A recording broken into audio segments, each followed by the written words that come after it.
Donald Trump prend position en faveur du président Félix Tshisekedi. Celui qui sauve son pays ne viole aucune loi. Donald J. Trump s'est exprimé avec clarté au sujet du leadership du président de la République démocratique du Congo, Félix-Antoine Tshisekedi.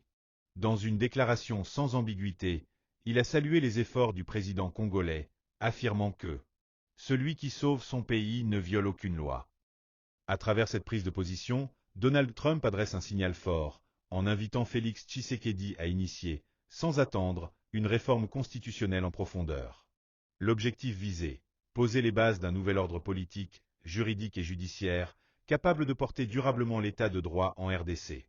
Un État renouvelé, construit sur des fondations solides et démocratiques, prêt à entrer dans une nouvelle ère de partenariat stratégique avec les États-Unis d'Amérique.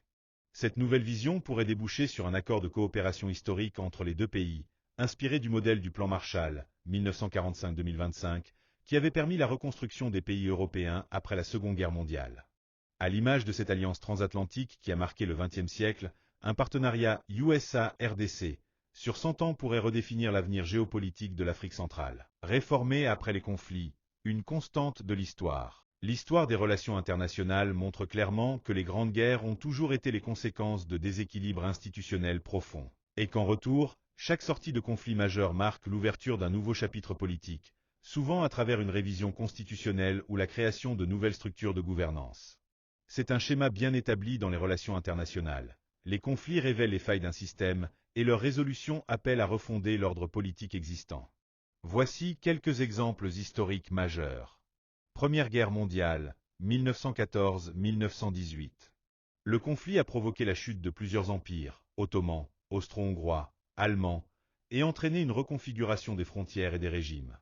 Plusieurs pays ont révisé leur constitution pour répondre aux nouveaux équilibres. La Société des Nations a vu le jour pour instaurer un cadre de dialogue et éviter de nouveaux conflits mondiaux. Seconde Guerre mondiale, 1939-1945.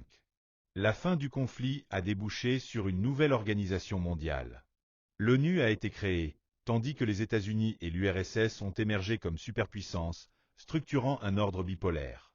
De nombreuses constitutions ont été modifiées pour intégrer de nouvelles règles démocratiques, sociales ou économiques. Fin de la guerre froide, 1989-1991. Avec la chute du mur de Berlin et l'éclatement de l'URSS, un nouvel ordre mondial a été proclamé. En Afrique, cette période a marqué l'ouverture démocratique avec l'organisation des conférences nationales souveraines. Plusieurs États ont engagé des transitions constitutionnelles majeures. Le cas de la République démocratique du Congo. Depuis plus de 30 ans, la RDC vit une guerre d'agression multiforme, menée par des groupes armés et des puissances régionales, en particulier certains acteurs politiques et militaires de la région des Grands Lacs, en lien avec la communauté Tutsi de l'East African Community, EAC. Ces agressions successives ont révélé des faiblesses institutionnelles graves, notamment dans la gouvernance, la justice et la sécurité. Face à cette situation, 5 anciens premiers ministres congolais ont décidé de se réunir pour appeler à une réforme constitutionnelle structurée. Il s'agit de Léon Kengo Wadondo, Norbert Likulia Bolongo, Évariste Mabi Mulimba, Adolphe Musito et Sami Badibanga. Le 15 janvier 2025, ces anciens chefs de gouvernement ont publié une déclaration conjointe à l'issue d'une réunion à Kinshasa. Ils y expriment leur plein soutien à l'initiative du président Félix Tshisekedi, qui envisage la création d'une commission nationale chargée d'évaluer les dysfonctionnements de la Constitution actuelle, promulguée en 2006. Dans leur communiqué, ils affirment que les crises politiques à répétition, les agressions militaires et les chaos institutionnels tirent en grande partie leur origine de failles juridiques non résolues dans la loi fondamentale. Ils estiment qu'il est désormais nécessaire d'engager un processus de réforme courageux, dans l'intérêt supérieur de la nation. Une volonté de contribuer au débat national.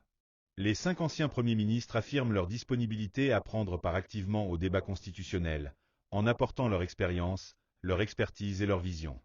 Ils se disent favorables à des réformes de fond qui permettront de stabiliser durablement les institutions, de renforcer la souveraineté nationale et d'éviter la reproduction des crises. Ils dénoncent par ailleurs les multiples agressions militaires dont la RDC continue d'être victime dans sa partie orientale. Ils saluent les efforts du chef de l'État, tant sur le plan diplomatique que militaire, et l'encouragent à poursuivre cette dynamique jusqu'à la résolution complète de la crise. Les anciens premiers ministres appellent également l'ensemble du peuple congolais à soutenir les forces armées de la République démocratique du Congo, FARDC, dans toutes leurs opérations de défense du territoire.